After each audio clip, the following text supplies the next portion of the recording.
ओम शांति। आज की अव्यक्त मुरली रिवाइज्ड कोर्स 31 मार्च 2010। पूर्वज और पूज्य के स्वमान में रहे मनसा द्वारा सर्व की पालना करो। पूरे वृक्ष को सकाश दो। कौन सा वृक्ष? कल्प वृक्ष। इस सृष्टि पर सभी जो आत्माएं हैं उनको बाबा कल्प वृक्ष के रूप में हमें सिखाते हैं कि इस कल्प वृक्ष का बीज निराकार परमात्मा शिव है। फिर जो जड़ें हैं वो आत्माएं हैं जो इस संगम युग पर, कलयुग के अंतिम समय में और सतयुग के प्रारंभ से पहले का युग, संगम युग पर अवतरित हुए निराकार परमात्मा को पहचानते हैं, उनसे योग लगाते हैं और तपस्या से श्रीमत का पालन करते हुए, रोज ज्ञान को स्टडी करते हुए अपने संस्कारों को संपूर्ण परिवर्तन कर संपूर्ण पवित्र बन सत्युगी आत्मा बन जाते हैं। तो कल्प वृक्ष की जो जड़ें हैं वो है संगम युग पर तपस्या करने वाली आत्माएं। इस चित्र को सामने लेकर आए। बीज है निराकार परमात्मा शिव, जो जड़ें हैं वो है संगम युग पर तपस्या करने वाली आत्माएं। अब जड़ों से फिर तना शुरू होता है। तो जो आत्माएं अपने आप को संपूर्ण पावन बनाती हैं वो सत्युगी आत्मा बन जाती है। तो जो तना है वो है सत्युगी देव आत्माएं।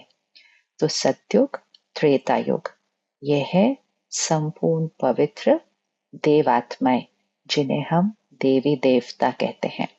और फिर तना से निकलती हैं बहुत सारी शाखाएं और फिर शाखाओं से बहुत और छोटी छोटी शाखाएं और बन जाता है सृष्टि का कल्प वृक्ष।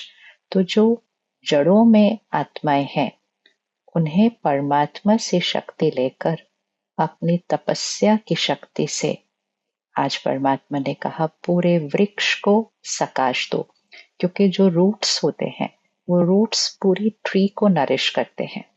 तो जो जड़ें हैं वो जब जड़ें तपस्या करती हैं, संपूर्ण पवित्रता को धारण करती हैं, तो उनकी तपस्या की शक्ति, वो पवित्रता की शक्ति उस सृष्टि की हर आत्मा को शक्ति देते हैं, अर्थात पूरे कल्प वृक्ष को सकाश देते हैं। तो इस चित्र को सामने रखते हुए आज की मुरली को अच्छे से सिर्फ सुनेंगे नहीं, लेकिन उसको समाते हुए अपने पुरुषार्थ और सेवा में अपनी जिम्मेवारी के जो इशारे हमें परमात्मा आज देते हैं उसको हम धारण करते हुए चलेंगे। आज निराकार परमात्मा शिव बाबा अपने चारों ओर के पूर्वज और पूज्य आत्माओं को देख रहे हैं। पूर्वज जो जड़ों में है और वही आत्मा फिर तना में पूज्य आत्माएं बन जाती हैं। तो पूर्वज भी हैं और पूज्य भी हैं। पूर्वज आत्माएं अपने को समझते हो, स्मृति रहे हम इस सृष्टि की पूर्वज आत्माएं हैं। इस पर आज मंथन करें। जो परिवार के पूर्वज होते हैं उनकी क्या जिम्मेवारी होती है, जिसको हम कहेंगे घर के बड़े होते हैं, उनकी क्या जिम्मेवारी होती है। इसी तरह बाबा कह रहे हैं पूर्वज आत्माएं, सृष्टि की पूर्वज आत्माएं अपने को समझते हो ना। पूज्य आत्माओं का निवास कहाँ है? अपने झाड़ को सामने लाओ, कल्प वृक्ष को सामने लाओ, उसमें देखो आपका स्थान कहाँ है। जानते हो कि आप पूर्वजों का स्थान जड़ में है।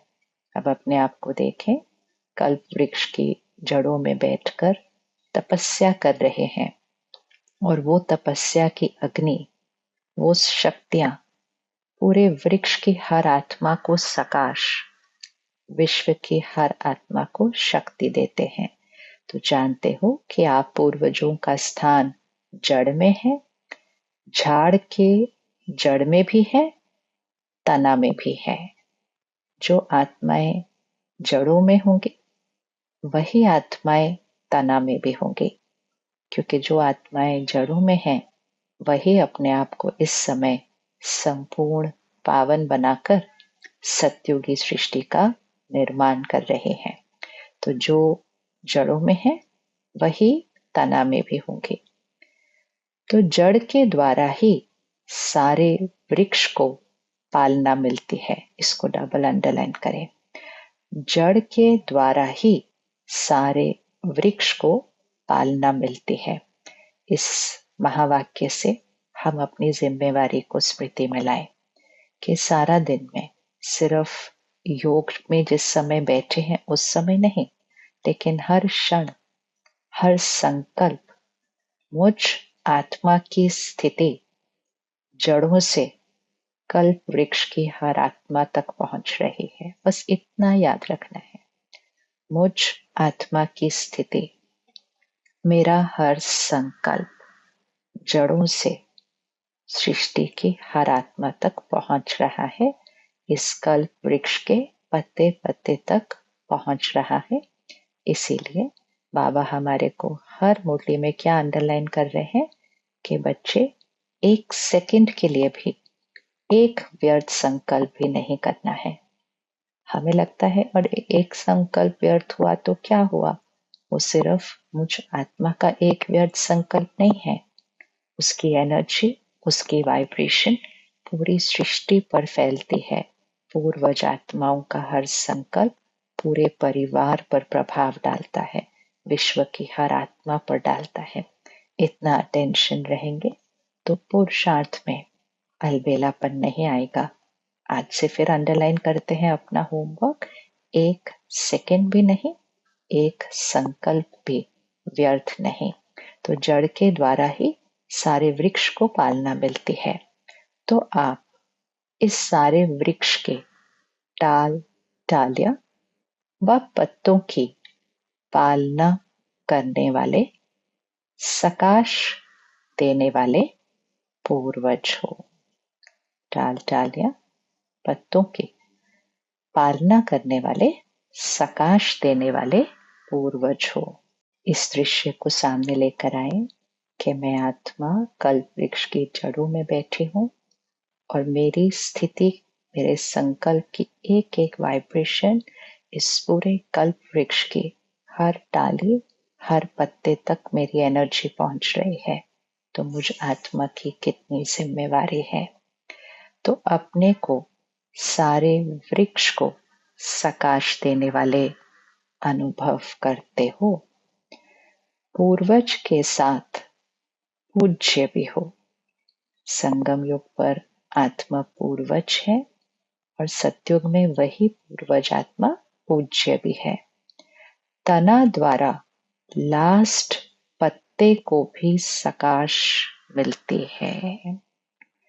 नशा रहता है कि हम पूर्वज सर्व आत्माओं रूपी टाल, टालियां या पत्तों को सकाश दे रहे हैं। ये नशा, ये जिम्मेवारी।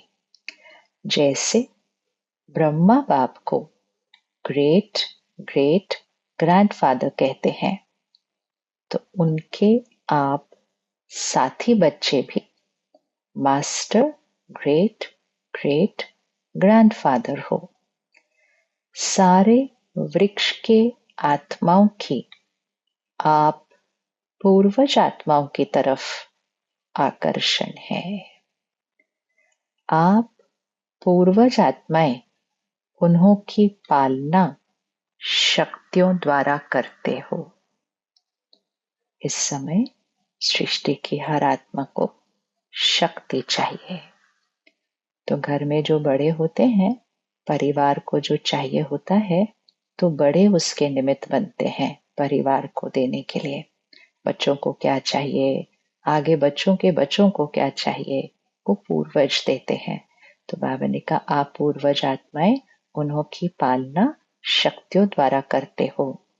जैसे आप सभी पूर्वज आत्माओं की पालना बाबा ने की, तो बाबा ने कैसे की? शक्तियों द्वारा की। तो बाबा ने हमारी पालना शक्तियों द्वारा की है। वैसे आप भी पूर्वज के नाते से शक्तियों द्वारा उन्हों की पालना करने वाले हो। अंडरलाइन है होमवर्क। शक्तियों द्वारा उन्हों की पालना करने वाले हो। आजकल देखते हो कि सभी आत्माएं दुखी हैं, पुकार रही हैं अपने देवी देवताओं को। हर आत्मा अपने देवी देवताओं को पुकार रही है। क्या पुकारते हैं? आओ हमारी रक्षा करो, हमें शांति दो, हमें शक्ति दो। ओ क्षमा के सागर पूर्वज, हमें पालना दो। तो क्या कर रहे हैं? देवी देवताओं को पुकार रहे हैं कि हमारी रक्षा करो, हमें शांति दो, हमें शक्ति दो। ओ क्षमा के सागर पूर्वज, हमें पालना दो। तो ये आवाज पूर्वज आत्माओं के कानों में सुनाई दे रहा है।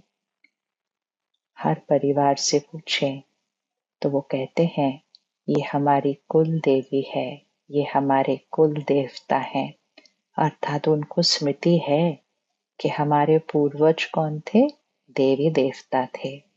तो जब वो दुखी अशांत होते हैं तो अपने पूर्वजों से, अपने कुल देवी कुल देवता से रक्षा, शांति और शक्ति की मांग करते हैं, पुकार करते हैं।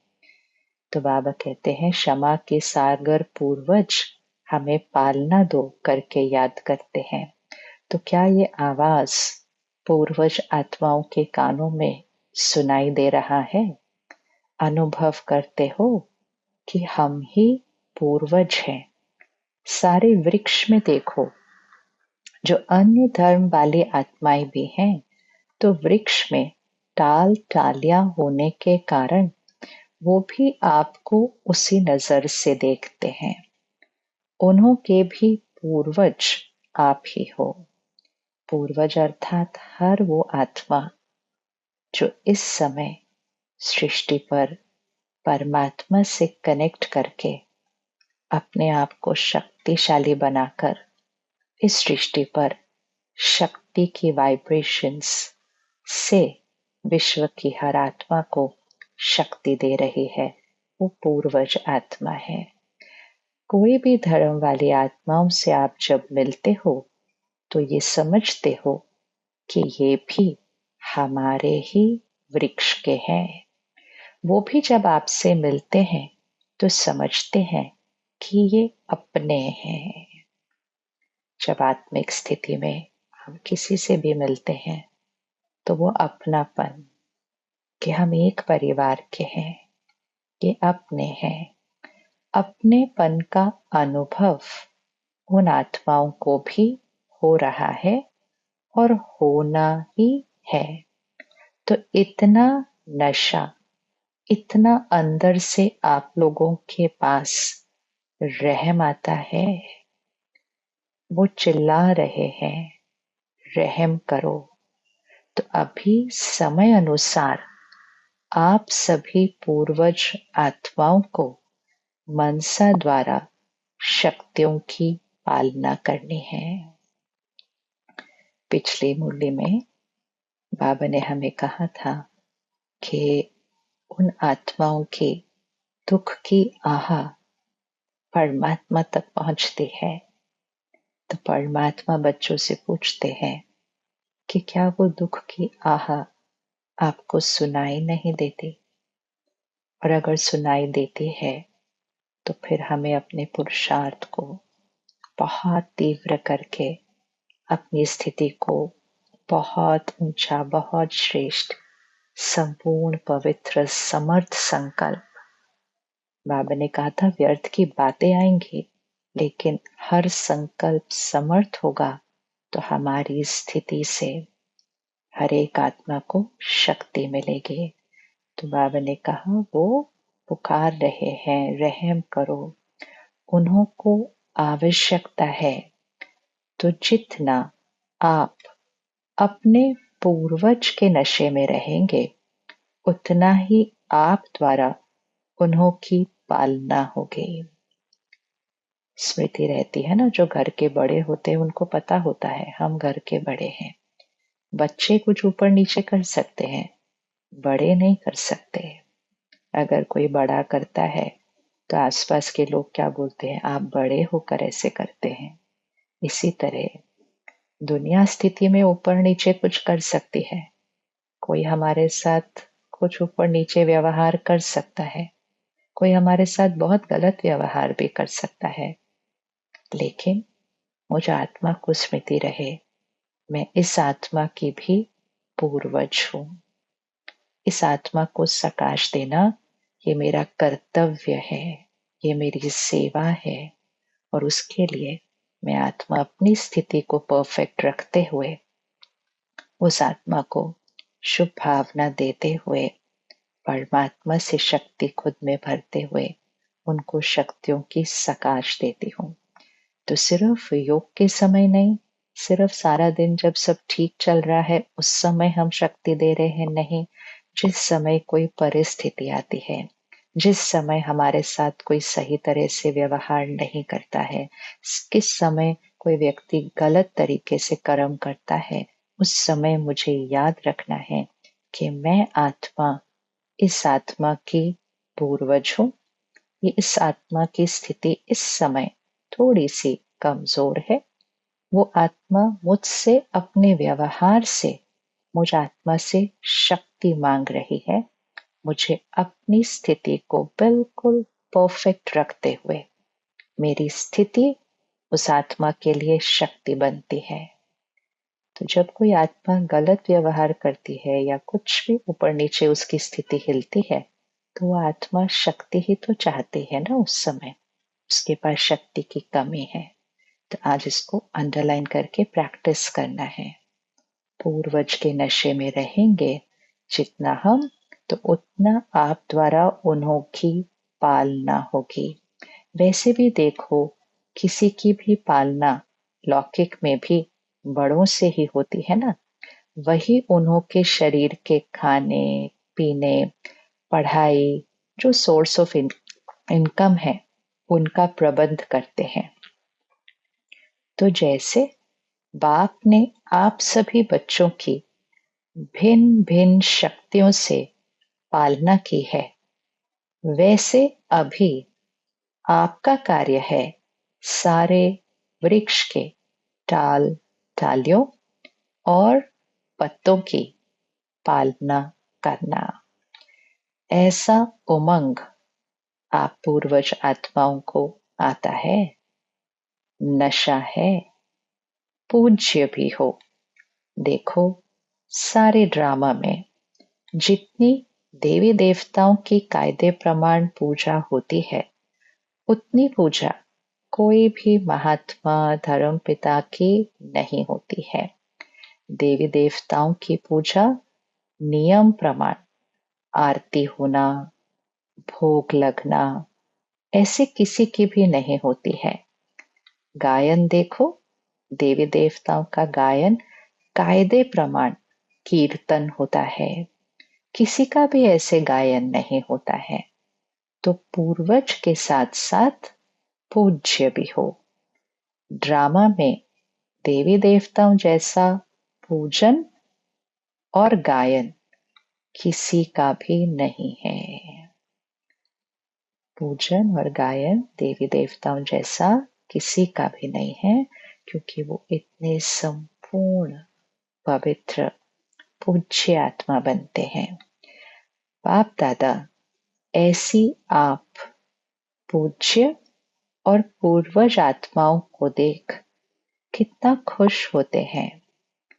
परमात्मा के दिल से बार बार यही गीत बजता है, वहां मेरे सर्व वृक्ष के पूर्वज और पूज्य आत्माएं वहां।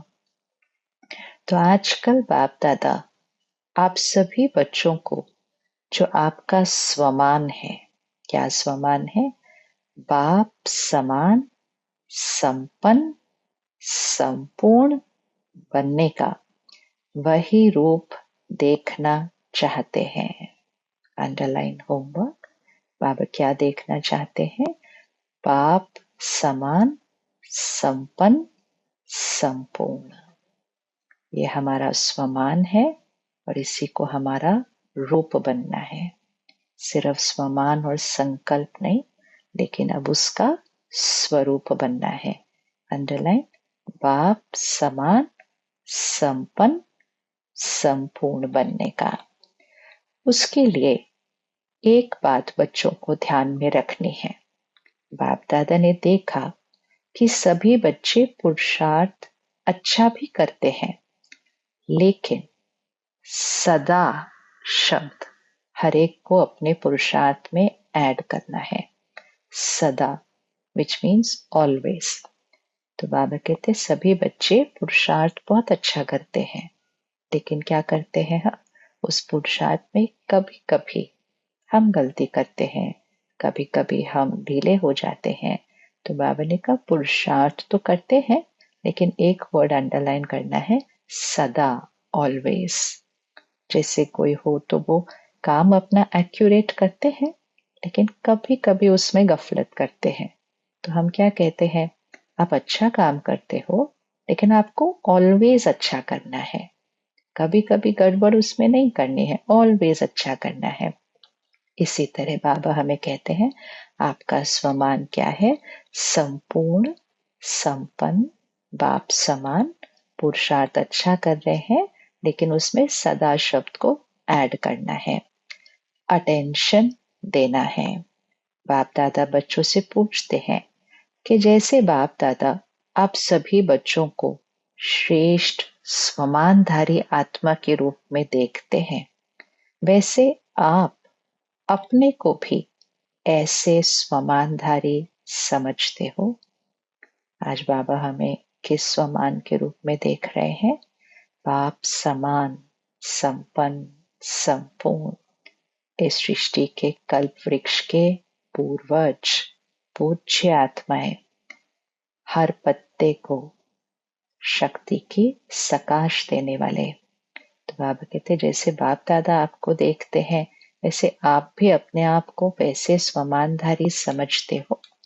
बाप दादा ने देखा कि बच्चे भी चाहते हैं कि हम भी अभी अपने राज्य में चलें। अब घर जाना है। ये भी गीत मन में गाते रहते हैं। अब घर जाना है, अब रिटर्न जर्नी करनी है। रिटर्न जर्नी अर्थात हम सब आत्माएं परम धाम से, जहां निराकार परमात्मा का रहने का स्थान है, वही हम सब आत्माओं का भी घर है। तो हम परम धाम से इस सृष्टि पर आते हैं, ये शरीर रूपी चोला लेकर अपना पाठ बजाते हैं। सतयुग से त्रेता युग से द्वापर युग से कलयुग, सृष्टि इन 4 युगों से गुजरती है। और जब घोर कलयुग अर्थात कलयुग का अंतिम समय आता है, तो हमारी रिटर्न जर्नी होती है। अर्थात हम आत्माएं इस सृष्टि रंगमंच पर अपना पूरा पाठ बजाकर अब फिर से घर जाएंगे परम धाम, और फिर घर से फिर से आएंगे सत्युग के आरंभ में।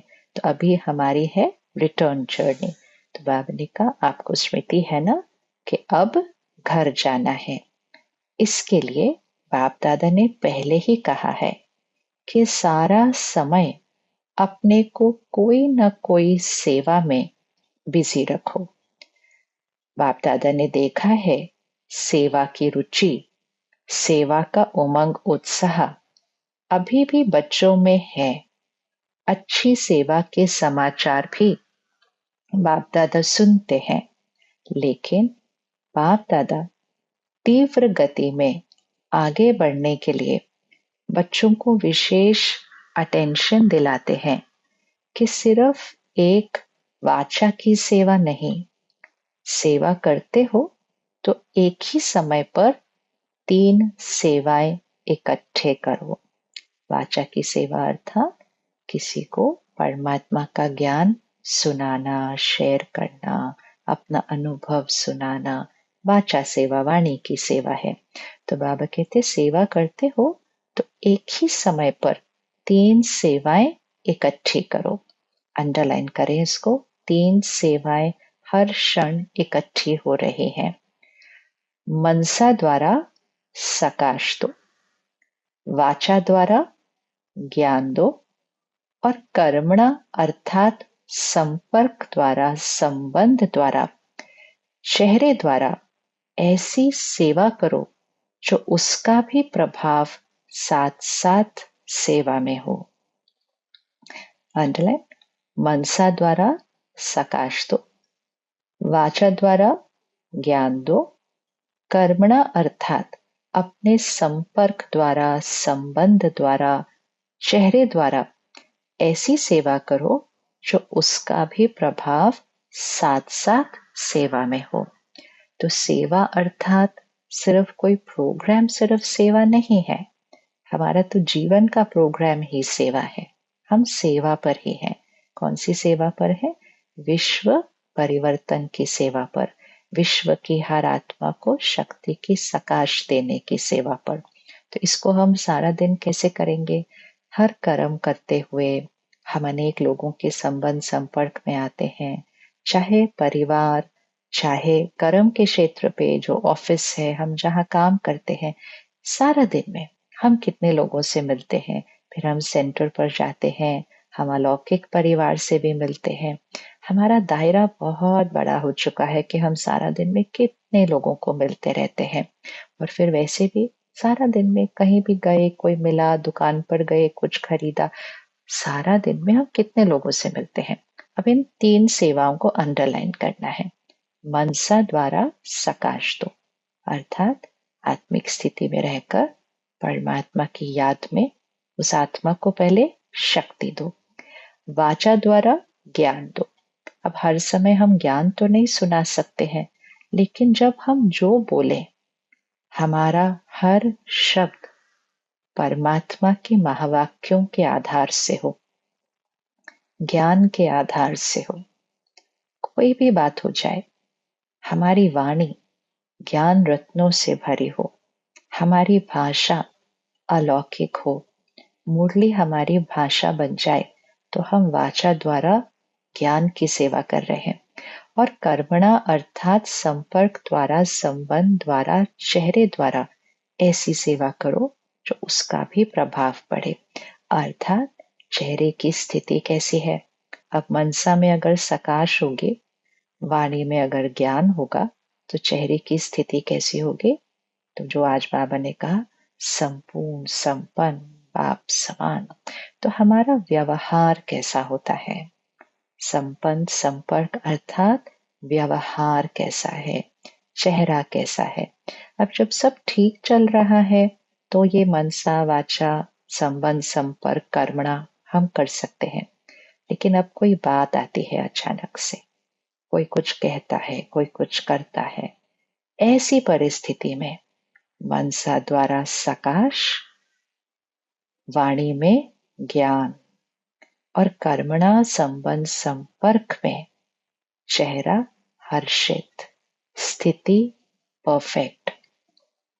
तो उन्हें हमारे व्यवहार से अर्थात कर्मणा से, हम जिस तरह से उस बात का सामना करते हैं, हम क्या बोलते हैं उस समय, वो ज्ञान है। और हमारी स्थिति से वायुमंडल और सामने वाली आत्मा को शक्ति की सकाश मिलती है। तो हर पल, हर क्षण हम सेवा पर हैं।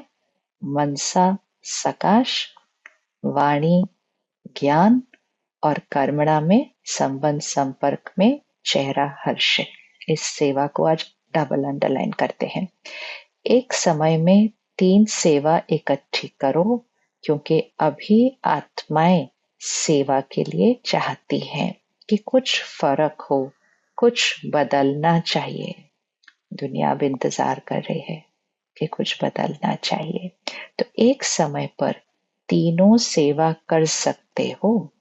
और इसको भी अंडरलाइन करें कि जब हम हर परिस्थिति में हर एक के साथ या अकेले भी अगर बैठे हैं, अगर ये मनसा वाचा कर्मणा हमारी स्थिति ऐसी है, तो सिर्फ उस आत्मा की सेवा नहीं हो रही है, वायुमंडल शक्तिशाली बन रहा है और मैं पूर्वज आत्मा हूं, तो मेरी स्थिति के सकाश कल्प वृक्ष के हर पत्ते को शक्ति दे रही है। तो सिर्फ उस एक आत्मा को नहीं देखना जो हमारे सामने है, उस समय उनके साथ का मेरा स्वभाव, शब्द और स्थिति कल्प वृक्ष के हर आत्मा को शक्ति दे रही है। तो कितनी बड़ी सेवा हुई। इसीलिए बाबा कहते हैं आप विश्व सेवाधारी हो, हद के नहीं हो, क्योंकि हर स्थिति में हम विश्व को शक्ति दे रहे हैं। तो बाबा कहते हैं तो एक समय पर तीनों सेवा कर सकते हो, चेक करते हो कि जिस समय वाणी की सेवा करते उस समय मनसा द्वारा और कर्मणा अर्थात संपर्क संबंध द्वारा भी सेवा हो रही है, होती है, साथ साथ सेवा हो। जो समझते हैं कि हम एक ही समय में 3 सेवा करते हैं, वो हाथ उठाओ। तो परमात्मा पिता भी है, फिर टीचर भी है, शिक्षक भी है, तो होमवर्क भी देते हैं, फिर रिजल्ट भी पूछते हैं कि तीनों सेवा जो इकट्ठे करते हैं वो हाथ उठाओ। एक ही समय 3 सेवा। तो अभी अटेंशन प्लीज। फिर टीचर थोड़ा स्ट्रिक्ट हो जाते हैं कि कभी कभी नहीं, सदा अटेंशन प्लीज, कभी कभी नहीं। क्या होता है, सेवा तो करते हैं लेकिन सेवा में साथ साथ अपने में और साथियों में संतुष्टता, डबल अंडरलाइन। सेवा अर्थात अपने में और साथियों में संतुष्टता, संतुष्टता अर्थात कोई व्यर्थ संकल्प नहीं। पिछली मुरली में बाबा ने हमें अंडरलाइन कराया कि परमात्मा की प्रत्यक्षता क्यों नहीं हो रही है। हर आत्मा परमात्मा का ज्ञान और शक्ति का वर्षा क्यों नहीं लेना चाहती है। तो बाबा ने कहा क्यों नहीं लग रही है परमात्मा से वर्षा लेने की। और बाबा ने कहा क्यों इसलिए नहीं लग रही है क्योंकि आप आत्माओं के अंदर व्यर्थ संकल्पों की क्यों लगी हुई है कि क्यों, क्या, कैसे। तो कितना अटेंशन कि सिर्फ मेरी स्थिति की वजह से कोई और आत्मा भगवान को न पहचान कर अपना वर्षा नहीं ले पा रही है, सिर्फ मेरी स्थिति की वजह से। इसलिए बाबा कह रहे हैं सेवा तो करते हैं लेकिन सेवा में साथ साथ अपने में और साथियों में संतुष्टता, क्योंकि सेवा का फल है संतुष्टता व खुशी। संतुष्टता और खुशी। संतुष्टता अर्थात आत्मा की शक्ति बढ़ी, भरपूर फील करती है आत्मा, तो संतुष्टता और खुशी। तो चेक करो, सेवा तो की लेकिन पहले भी सुनाया कि सेवा की खुशी तब होती है जब स्वयं, साथी और वायुमंडल सभी संतुष्टता के वाइब्रेशन में हो। अंडरलाइन। सेवा की खुशी तब होती है जब स्वयं, साथी और वायुमंडल सभी संतुष्टता के वाइब्रेशन में हो, मतलब कोई व्यर्थ संकल्प नहीं। स्वयं, साथी और वायुमंडल। सेवा की सफलता की 3 बातें विशेष सुनाई थी, याद होंगी। पहला नंबर, सेवा अर्थात निमित्त भाव। सेवा अर्थात कोई मैंपन नहीं, निमित्त भाव। तो फिर अगेन सेवा सिर्फ वो नहीं जो हम करते हैं, सेवा अर्थात वो जो हम हैं सारा दिन में भी। निमित्त भाव, परिवार की पालना कर रहे हैं, मैं आत्मा सिर्फ निमित्त हूं, परमात्मा मुझे यूज करके इनकी पालना कर रहे हैं, तो मैंपन नहीं आएगा। तो बाबा ने कहा पहला नंबर सेवा अर्थात निमित्त भाव, दूसरा निर्माण भावना, तीसरा निर्मल वाणी। निमित्त, निर्माण, निर्मल। निमित्त भाव, निर्माण भावना मतलब ह्यूमिलिटी, इंस्ट्रूमेंट है याद रहेगा, तो ईगो नहीं आएगी, ईगो नहीं आएगी तो ह्यूमिलिटी आएगी, और जहां ह्यूमिलिटी आएगी फिर वाणी कैसी हो जाएगी, निर्मल हो जाएगी, प्योर हो जाएगी, पावरफुल हो जाएगी। तो तीनों शब्दों को अंडरलाइन करते हैं। सेवा अर्थात निमित्त भाव, निर्माण भावना, निर्मल वाणी। भाव, भावना और स्वभाव, भाव, भावना और स्वभाव, ये सभी साथ साथ सेवा में है। तो स्वयं भी संतुष्ट और साथी भी संतुष्ट, और जिन्हों की सेवा की वो भी आगे बढ़ते जाएं। कौन से तीन शब्द? भाव, भावना और स्वभाव, ये सभी साथ साथ सेवा में है। तो स्वयं भी संतुष्ट, साथी भी संतुष्ट, और जिन्हों की सेवा की वो भी आगे बढ़ते जाएं। निमित्त भाव वाले बाप के तरफ संबंध जोड़ेंगे। मैंपन नहीं आएगा कि ये मैंने किया, ये मैंने कराया, ये मैंने सुनाया, मैंने इनको ज्ञान दिया। बाबा ने कहा निमित्त भाव वाले बाप की तरफ अर्थात परमात्मा के साथ उन आत्माओं का संबंध जोड़ेंगे। अपनी स्थिति से भी, स्थिति में भी मैंपन नहीं आना चाहिए। शब्दों में तो हम बोलते हैं, लेकिन स्थिति में अगर निमित्त भाव नहीं तो बाप के नजदीक इतने नहीं आएंगे। तो जब भी सेवा करते हो तो ये चेक करो कि भाव, भावना और स्वभाव ठीक रहा। भाव, भावना, स्वभाव, निमित्त भाव, निर्माण भावना और निर्मल स्वभाव, ये ठीक रहा। और आजकल बाप दादा ने देखा कि जो मूल बात है बाप दादा की, कि हर एक को और अपने को चाहे कहाँ भी सेवा के लिए जाते हो तो ये चेक करो कि साथी संतुष्ट रहे। कहीं भी सेवा पर जाते हैं, चेक करो साथी संतुष्ट रहे, क्योंकि सेवा की सफलता है संतुष्टता का फल प्राप्त होना। बाबा ने कहा ना, सेवा की सफलता संतुष्टता और खुशी। तो सेवा की सफलता है संतुष्टता का फल प्राप्त होना, खुशी प्राप्त होना। डबल अंडरलाइन दो शब्द, संतुष्टता और खुशी प्राप्त होना। साथ साथ एक बात बाप दादा इशारा देते हैं कि चलते फिरते संगठन में रहते हो, कोई ना कोई का साथ सेवा में होता ही है। तो एक दो को आत्मा के रूप में देखो। अंडरलाइन होमवर्क, संगठन में रहते हो, कोई ना कोई का साथ सेवा में होता ही है, तो एक दो को आत्मा के रूप में देखो।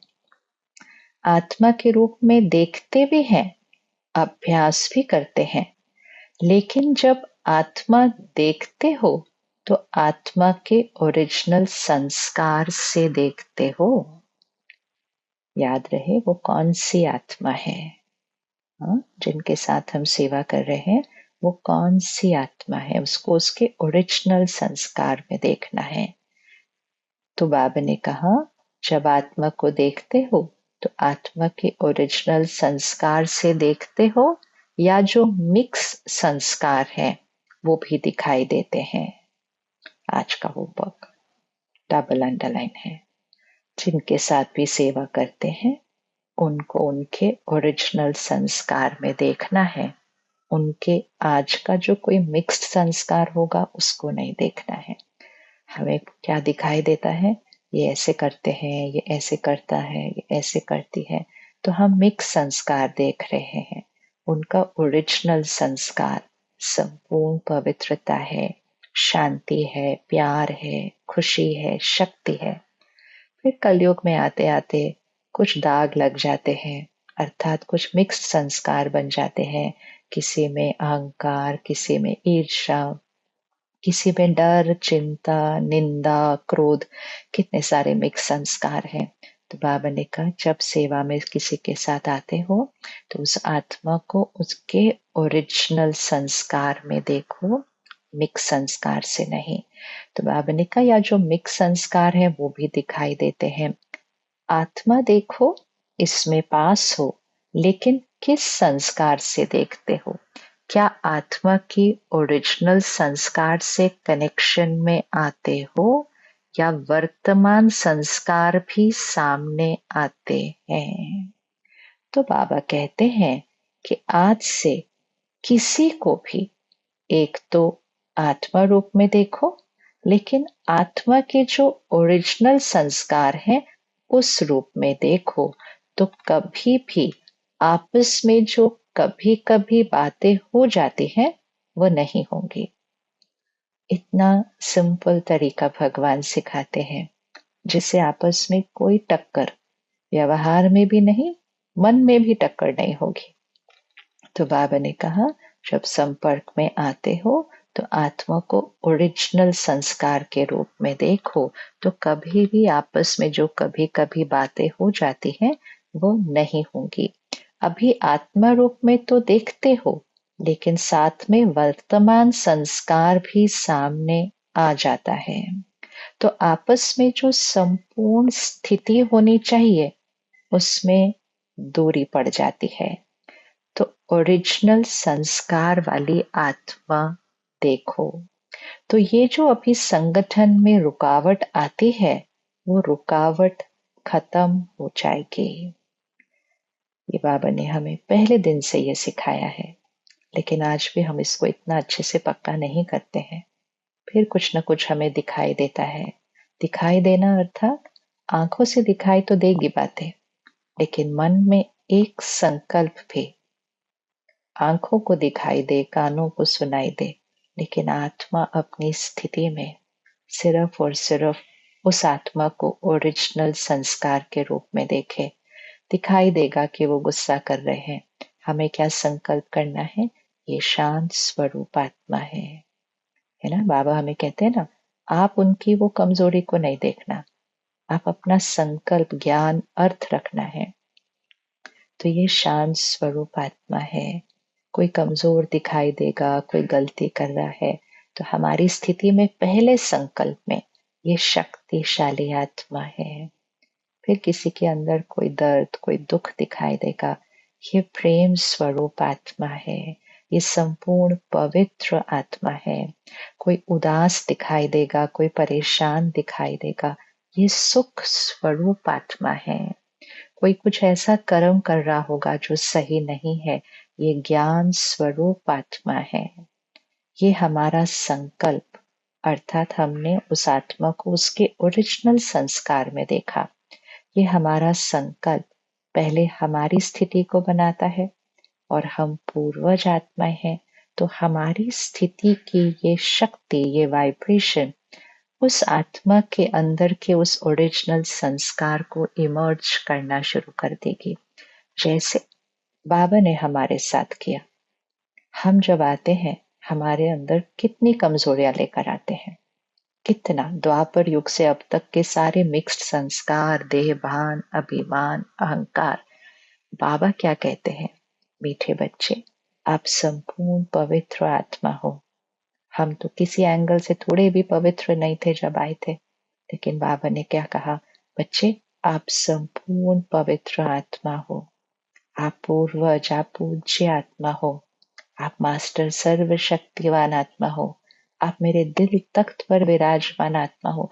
एक एक ये संकल्प, भगवान हमारे प्रति ये संकल्प की शक्ति जब हमें देते हैं, वो संकल्प धीरे धीरे हमारी स्थिति बन जाता है, वो हमारा संस्कार बन जाता है। तो परमात्मा जब हमें हमारे ओरिजिनल संस्कार की स्थिति से देखते हैं, तो वो स्थिति हमारा ओरिजिनल संस्कार इमर्ज करना शुरू कर देती है और हम बदलने लग जाते हैं। तो बाबा का संकल्प हमारी स्थिति, हमारे संस्कार को परिवर्तन करता है। तो जैसे बाबा हमें परिवर्तन करते हैं, ऐसे ही हमें निमित्त बनकर बाबा की शक्ति और ज्ञान से हर आत्मा के अंदर के ओरिजिनल संस्कार को इमर्ज कराने के लिए उस आत्मा के सिर्फ ओरिजिनल संस्कार को ही देखना है। तो बाबा ने कहा तो ये जो अभी संगठन में रुकावट आती है वो रुकावट खत्म हो जाएगी। इस ईश्वरीय परिवार, ब्राह्मण परिवार श्रेष्ठ परिवार है। परिवार की भी बहुत महिमा है। ये ईश्वरीय परिवार बार बार नहीं मिलता है। ईश्वरीय परिवार पूरे कल्प में एक ही बार संगम युग पर मिलता है। कल्प में एक ही बार ये ईश्वरीय परिवार मिला है। इतना बड़ा परिवार सारे कल्प में कभी नहीं मिलता। परिवार की भी विशेषता को जानना और परिवार में चलना एक महान सब्जेक्ट है। परिवार की भी विशेषता को जानना और परिवार में चलना एक महान सब्जेक्ट है। पहले भी सुनाया था कि इस ज्ञान का फाउंडेशन है निश्चय, और निश्चय में 4 बातें हैं। बाप दादा साथ में है ही, और नॉलेज में, ड्रामा में, परिवार में, सभी में निश्चय हो। 4 बातें जिसमें निश्चय चाहिए। परमात्मा में निश्चय, ज्ञान में, नॉलेज में निश्चय, ड्रामा में, ये ड्रामा में हर सीन एक्यूरेट है, परफेक्ट है, हर एक का पार्ट परफेक्ट है, ये निश्चय। और परिवार में भी निश्चय। 4 सब्जेक्ट्स अंडरलाइन कर लें। परमात्मा में निश्चय, ज्ञान में निश्चय, ड्रामा की हर सीन में निश्चय, और इस ईश्वरीय परिवार में निश्चय। तो निश्चय बुद्धि हो, सहज पुरुषार्थी बन जाते हो। जैसे बाप दादा में निश्चय है, ऐसे परिवार में भी निश्चय आवश्यक है। जैसे देखो, जब आप कोई बात की पैकिंग करते हो, तो बाबा हमें सिखाते हैं कि हम बैग कैसे पैक करते हैं। तो क्या करते हो, 4 ही तरफ टाइट करते हो ना। एक तरफ भी अगर टाइट नहीं किया तो हलचल होती है। बैग लेकर आए, सामने कोई बैग है, कोई सूटकेस है, तो बाबा ने कहा चारों कॉर्नर्स को क्या करते हो, टाइट करते हो। अगर कोई ढीला होगा तो वो हिलेगा बैग उधर से। फिर तो एक तरफ भी टाइट नहीं किया तो हलचल होती है।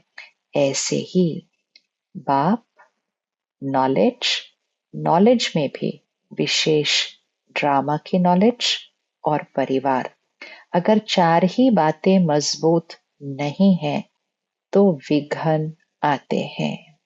विघ्नों को पार करने में अटेंशन देना पड़ता है। इसलिए परिवार की पहचान, परिवार से प्यार, एक दो को समझना, ये बहुत आवश्यक है। अंडरलाइन। परिवार की पहचान, परिवार से प्यार, एक दो को समझना, ये बहुत आवश्यक है। पूर्वज हो, पूज्य हो, तो ये बातें भी अपने में या साथियों में लाने हैं। क्या भी हो, नंबरवार तो है ही, लेकिन ब्राह्मण परिवार का विशेष कार्य है दुआ देना, दुआ लेना। कई बच्चे कहते हैं कि दूसरा क्रोध करता है, अभी दुआ लेंगे कैसे, दुआ तो लेगा नहीं, क्रोध करेगा। बाप दादा कहते हैं अच्छा, संस्कारवश वो बद्दुआ देता है। आप दुआ देना चाहते हो, लेकिन वो बद्दुआ देता है। बद्दुआ देता है अर्थात क्या, कि वो क्रोध कर रहा है, चिल्ला रहा है, कोई अपशब्द बोल रहा है, कोई ग्लानि कर रहा है। तो बाबा ने कहा आप दुआ देना चाहते हो, लेकिन वो बद्दुआ देता है। लेकिन उसने बद्दुआ दी, लेने वाला कौन, लेने वाले आप हो या वो है। तो वो तो देने वाला है ना। तो बाबा ने कहा लेने वाला कौन है, लेने वाले आप हो या वो है। वो तो देने वाला है, आप लेने वाले हैं। तो उसकी बद्दुआ आपने ली क्यों, अंडरलाइन। उसकी बद्दुआ आपने ली क्यों। अगर आत्मा को ओरिजिनल संस्कार से देखो तो आपको रहम आएगा। स्वयं भी सेफ रहो, बददुआ लो नहीं, लेने वाले आप हो, न दो न लो। अब इस दृश्य को सामने लेकर आए। सामने से कोई गलत कर रहा है, जैसे बाबा ने आज एग्जाम्पल दिया, वो क्रोध कर रहे हैं। क्रोध मतलब निंदा कर सकते हैं, ग्लानि कर सकते हैं, कुछ बहुत कह रहे हैं, वो क्रोध कर रहे हैं। तो बाबा ने कहा वो कह रहे हैं, वो सारे अपशब्द वो बोल रहे हैं, आपने लिया क्यों? अब हम कैसे लेते हैं? जो वो बोलते हैं हम भी वही लाइन अपने मन में बोलते हैं कि इसने मुझे ऐसा कहा, इसने मुझे ऐसा कहा, ये बारे में मेरे बारे में ऐसा सोचते हैं। तो हमने उसकी लाइन को स्वीकार कर लिया क्योंकि हमने उनकी सोच को अपनी सोच बना ली। हमें क्या करना है? हमें बाबा की लाइन को अपनी सोच बनाना है। हम उस आत्मा की लाइन को अपनी सोच बना लेते हैं। तो बाबा ने कहा उसने बद्दुआ दी, आपने ली क्यों? तो पहला होमवर्क क्या करना है? हमें सोच में बाबा का ज्ञान चलना चाहिए, हमारी वाणी में बाबा का ज्ञान होना चाहिए। आज बाबा ने कहा ना, मनसा शुभ भावना है, सकाश है, वाणी में ज्ञान है, और संबंध संपर्क में क्या है? दुआएं देनी है। अभी स्वभाव कैसा है? तो इसको अंडरलाइन करना कि आपने दुआ ली क्यों। अगर आत्मा को ओरिजिनल संस्कार से देखो, तो अब वो कड़वा बोल रहे हैं, तो पहले हमें थॉट में उनके शब्दों को रिपीट नहीं करना है, मतलब मुझे उनकी बातों को स्वीकार नहीं करना है। दूसरा, आत्मा को ओरिजिनल संस्कार से देखो, तो अर्थात कैसे देखो? ये शांत स्वरूप आत्मा है। अब वो कड़वा बोल रहे हैं, ये प्रेम स्वरूप आत्मा है। मोस्ट इम्पोर्टेंट, ये परमात्मा का बहुत प्यारा सा बच्चा है, ये इस ईश्वरीय परिवार का हिस्सा है, ये मेरा परिवार है। तो अगर आत्मा को ओरिजिनल संस्कार से देखो तो आपको रहम आएगा। स्वयं भी सेफ रहो, बद्दुआ लो नहीं, लेने वाले आप हो, न दो न लो। अगर हम लेते हैं तो हम ऑटोमेटिकली देते भी हैं, क्योंकि जो हमारी संकल्प बनेगा वो हमारी स्थिति है, और वो वाइब्रेशन सिर्फ उस आत्मा को नहीं जाएगी। याद रखना है, मैं कल्प वृक्ष की जड़ों में हूँ। जो मैंने संकल्प उस आत्मा के लिए किया, वो वाइब्रेशन सिर्फ उस आत्मा को नहीं जाएगी, वो मेरी स्थिति से कल्प वृक्ष के हर पत्ते को भी जाने वाली है। तो बाबा ने कहा, न बद्दुआ लो और न दो। बाप दादा आज सभी बच्चों को होमवर्क देते हैं कि कभी भी किसी को भी आत्मा रूप में देखो, वर्तमान संस्कार के रूप में नहीं देखो। Double underline. कभी भी किसी को आत्मा रूप में देखो, वर्तमान संस्कार के रूप में नहीं देखो। आत्मा कहा तो उस आत्मा के जो निजी संस्कार है, उस निजी संस्कार के रूप में संबंध में भी आओ, और दृष्टि में भी उसी दृष्टि से देखो। तो ये जो विघ्न पड़ते हैं, जिसके कारण पुरुषार्थ में तीव्रता नहीं आती है, तो अभी वृत्ति बदलेंगे, दृष्टि बदलेंगे, तो बातें समाप्त हो जाएंगी। Simple homework. भगवान हमारी बड़ी बड़ी प्रॉब्लम्स को बहुत आसान तरीके से, सहज तरीके से हमें सिखाते हैं फिनिश करना। तो बाबा ने कहा आत्मा कहा तो उस आत्मा के निजी संस्कार को देखो, उस निजी संस्कार के रूप में संबंध में भी आओ। फिर उससे क्या होगा? दृष्टि में भी उसी दृष्टि से देखो उनको। हम कैसे देखते हैं? ये गलत है, इसने ऐसा किया। आत्मा के ओरिजिनल संस्कार की दृष्टि से देखो, बाबा मुझे कैसे देखता है जब मैं आत्मा गलती करती हूँ, उस दृष्टि से देखो। तो ये जो विघ्न पड़ते हैं, जिसके कारण पुरुषार्थ में तीव्रता नहीं आती है, तो अभी वृत्ति बदलेंगे, दृष्टि बदलेंगे, तो बातें समाप्त हो जाएंगी। किसी की क्या भी बातें देखते हो, बाप दादा ने पहले भी कहा है, तो सदा आप ब्राह्मण परिवार का एक एक का फर्ज है शुभ भावना, शुभ कामना देना, और शुभ भावना, शुभ कामना लेना। उस संस्कार से देखो और चलो। एक और भी बात बताते हैं, पहले भी बताया है, तो कहाँ कहाँ संगठन में कभी कभी पर दर्शन, पर चिंतन और पर मत के तरफ आकर्षित हो जाते हैं। पर दर्शन, कमजोरियां देखना, पर चिंतन, फिर उसके बारे में सोचना, फिर परमत, किसी और ने कहा वो ऐसे हैं, ये ऐसे हैं, इन बातों में चले जाते हैं। अभी इन तीन पर को, ये जो तीन पर है, पर दर्शन, पर चिंतन, परमत, इन तीन पर को कट कर दो और एक पर रखो। वो एक पर क्या है? पर उपकार। परोपकार कैसे होगा?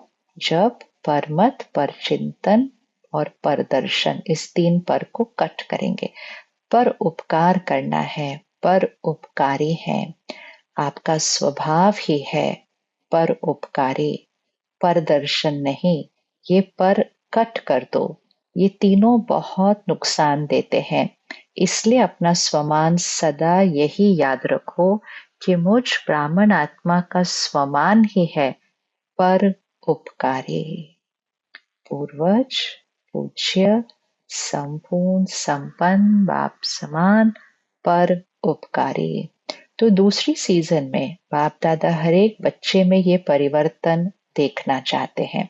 हो सकता है बाबा मुबारक भी देते हैं, एक दो को अटेंशन दिलाते रहना। क्या करना? रोज रात को होमवर्क, रोज रात को सोने से पहले, बाप दादा को गुड नाइट करने के पहले अपने सारा दिन का पोता मेल देना। अच्छा किया या बुरा किया, जो भी किया वो बाप को पोता मेल दे के अपनी बुद्धि को खाली करके गुड नाइट करना और बाप की याद में ही सो जाना। हाँ, तो अगर सारा दिन में कुछ भी ऊपर नीचे हुआ तो बाबा को देकर मन चित्त को क्लीन करके गुड नाइट करके बाबा की याद में सो जाना। फिर आपकी नींद बहुत अच्छी होगी। पहले अपने को खाली करना, बुद्धि में कोई बात नहीं रखना। Double underline. रात को अगर बुद्धि में कोई बात होती है तो वो नींद में बहुत गहरी चली जाती है और सुबह जब हम अमृत वेला उठते हैं तो वही बात मन चित्त पर चलती है। पहले अपने को खाली करना, बुद्धि में कोई बात नहीं रखना, बाप के रूप में सारा पोता मेल सच्ची दिल का दे दिया तो आपको धर्मराजपुरी में जाने की आवश्यकता नहीं पड़ेगी। अर्थात रात को सोने से पहले खुद को क्लीन कर लिया तो संस्कार बदलने शुरू हो जाएंगे। आपको धर्मराजपुरी में जाने की आवश्यकता नहीं पड़ेगी। सच्ची दिल पर साहेब राजी हो जाएगा। तो होमवर्क मिला, एक तो अपने को पूर्वज और पूज्य स्वरूप की सेवा चलते फिरते कर सकते हो। आपने देखा ये जनक बच्ची अर्थात दादी जानकी जी ने तबीयत खराब होते भी कराची की सेवा में विशेष मनसा सकाश दी। चाहे निमित्त कोई भी है लेकिन इसने प्रैक्टिकल में किया। वहां की आत्माओं को सकाश मिली और आगे आगे उमंग में बढ़ रहे हैं। तो ऐसे बाप दादा ने प्रैक्टिकल एग्जाम्पल देखा तो आप सभी भी कर सकते हो। दुखी को, चिल्लाने वाले को खुशी की लहर पहुंचा सकते हो। तो अभी मनसा सेवा को बढ़ाओ और जितना बिजी रहेंगे ना तो उतना निर्विघ्न रहेंगे। कर सकते हो ना? मनसा सेवा करना जानते हो ना? अच्छा, नियम पूर्वक करते हो या कभी कभी करते हो? अगर कभी कभी करते हैं तो उसको रेगुलर करो और अगर थोड़ी करते हो तो उसको और बढ़ाओ, क्योंकि सारे कल्प का आधार अभी की सेवा का फल है। अंडरलाइन, सारे कल्प का आधार अभी की सेवा का फल है। चाहे पुजारी बनेंगे चाहे राज्य अधिकारी बनेंगे, दोनों का आधार सेवा है। अभी की सेवा, अभी की अवस्था, अभी का बोल, अभी का संबंध संपर्क है। इसलिए बाप दादा यही चाहते हैं कि जितनी परसेंटेज अभी है उससे बढ़नी चाहिए। अंडरलाइन करें, क्या आधार है? अभी की सेवा, अभी की अवस्था, अभी का बोल, अभी का संबंध संपर्क। वैसे तो बाप दादा पहले से ही कहते हैं, करना है तो अभी करो, कभी नहीं। हाँ, मतलब जो करना है वो अभी करना है, कर लेंगे कभी तो करेंगे नहीं। बाप दादा को कभी के गीत बहुत सुनाते हैं। कभी अर्थात कभी कभी ये हो जाता है, कभी कभी वो हो जाता है, अभी करो। बहुत अच्छे अच्छे करके सुनाते हैं, लेकिन बाप दादा को कभी के गीत अच्छे नहीं लगते, अभी अभी के गीत अच्छे लगते हैं। तुरंत दान महापुण्य। तो समझा अभी क्या करना है। अच्छा, बाप दादा सभी चारों ओर के बच्चों को देख खुश भी होते हैं, क्योंकि बाप दादा बच्चों के सिवाय अकेला कुछ नहीं करना चाहते, इसलिए हर रोज बच्चों का आह्वान करते रहते हैं। तीव्र पुरुषार्थी बच्चे, मीठे बच्चे, प्यारे बच्चे, अब चलो। अच्छा, चारों ओर के बच्चों को बाप दादा देखकर, चाहे सम्मुख बैठे हैं चाहे कहाँ भी बैठे हैं, लेकिन सभी को बाप याद है। और बाप को भी कौन याद है? चारों ओर के बच्चे याद हैं, क्योंकि बाप हर बच्चों के लिए यही आशा रखते हैं कि हर बच्चा बाप समान बनना ही है। बाप की हर एक बच्चे में जो आशाएं हैं, वो जानता है कि नंबरवार है, लेकिन फिर भी अपने नंबर अनुसार भी संपन्न तो बनना है ना। हर एक के पुरुषार्थ को भी देखते हैं, क्या क्या कर रहे हैं। बाप को बहुत प्यार आता है। बच्चे जब मेहनत करते हैं ना, तो बहुत प्यार आता है कि मेहनत से छूट जाए। कहाँ मेहनत करते हैं? स्थिति में मेहनत करते रहते हैं। प्यार में खो जाए, मेहनत से छूट जाए। प्यार में मेजॉरिटी पास है, लेकिन बातों में आ जाते हैं तो बाप को भूल जाते हैं। अंडरलाइन, बातों में आ जाते हैं तो बाप को भूल जाते हैं। चारों ओर के बच्चों को बाप दादा का पदम पदम गुणा प्यार और दिल का दुलार स्वीकार हो। सभी को, मालिक बच्चों को बाबा लाख लाख बधाइयां दे रहे हैं। उड़ते चलो, उड़ाते चलो। हम रूहानी बच्चों की, रूहानी बाप दादा को याद, प्यार, गुड मॉर्निंग और नमस्ते।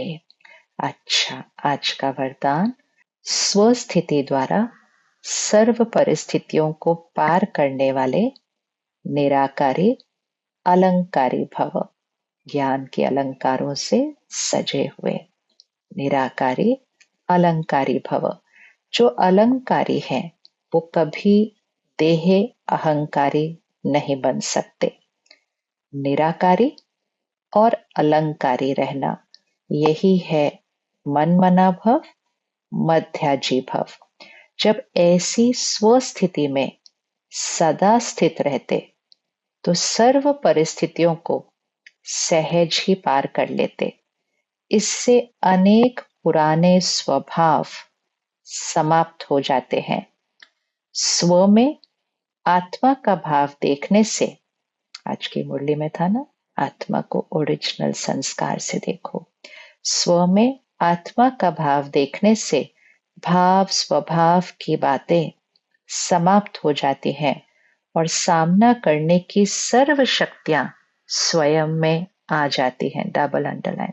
स्व में आत्मा का भाव देखने से भाव स्वभाव की बातें समाप्त हो जाती हैं और सामना करने की सर्व शक्तियां स्वयं में आ जाती हैं। आज का स्लोगन, संकल्प का एक कदम आपका तो सहयोग के 1000 कदम परमात्मा के। आज का व्यक्त इशारा, टाइटल है सदा हर्षित रहने के लिए अपनी नेचर को सरल बनाओ, सहनशील बनो। जो अपनी व दूसरों की बीती को नहीं देखते हैं। बीते मतलब जो बातें हो चुकी हैं, अपनी भी दूसरों की भी। जो अपनी व दूसरों की बीती को नहीं देखते हैं, सेकंड में फुल स्टॉप लगाते हैं, वो सरल चित होते हैं। और जो सरल चित होते हैं, उनके नैनों से, मुख से, चलन से मधुरता व हर्षित मुक्ता प्रत्यक्ष रूप में देखने में आती है। ऐसी सरल चित स्थिति वाले दूसरों को भी सरल चित बना देते हैं। सरल चित माना जो बात सुनी, देखी, की, वो सारयुक्त हो और सार को ही उठाए। बाबा का बहुत बहुत शुक्रिया। ओम शांति।